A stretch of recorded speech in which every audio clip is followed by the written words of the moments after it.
यवतमाळच्या मारेगाव येथे काँग्रेसच्या वतीने मार्डी ते मारेगाव या रस्त्याच्या मागणीसाठी चक्क खड्ड्यात बसून आंदोलन करण्यात आले।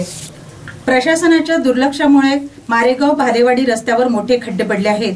त्या ठिकाणी साचलेल्या पाण्यातून रोज हजारो नागरिक जीव मुठीत घेऊन प्रवास करतायत। त्यामुळे काँग्रेसच्या 3 पदाधिकाऱ्यांनी सोमवारी 28 जुलैला मारेगाव भालेवाडी रस्त्यावर 2 तास अर्धनग्न आंदोलन केले। बांधकाम विभागाचे उपकार्यकारी अभियंता यांच्या आश्वासनानंतर आंदोलन मागे घेण्यात आले।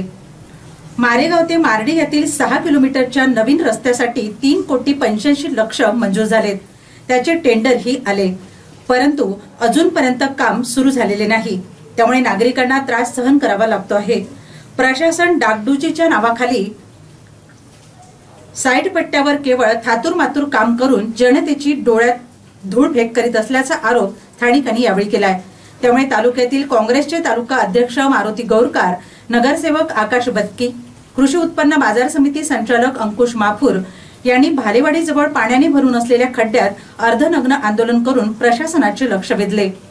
आंदोलनास नरेंद्र पाटील ठाकरे, अरुणा खंडाळकर, संजय खाडे, गौरीशंकर खुराणा यांनी भेट दिली। यावेळी बांधकाम विभागाचे अभियंता ओचावर उपस्थित होते। या आंदोलनाच्या धसक्याने तात्काळ खड्डे बुजविण्यास सुरुवात करण्यात आली आहे। तसेच येत्या काही दिवसात रस्त्याचे काम सुरू केले जाईल असे आश्वासन अभियंता ओचावर यांनी दिले।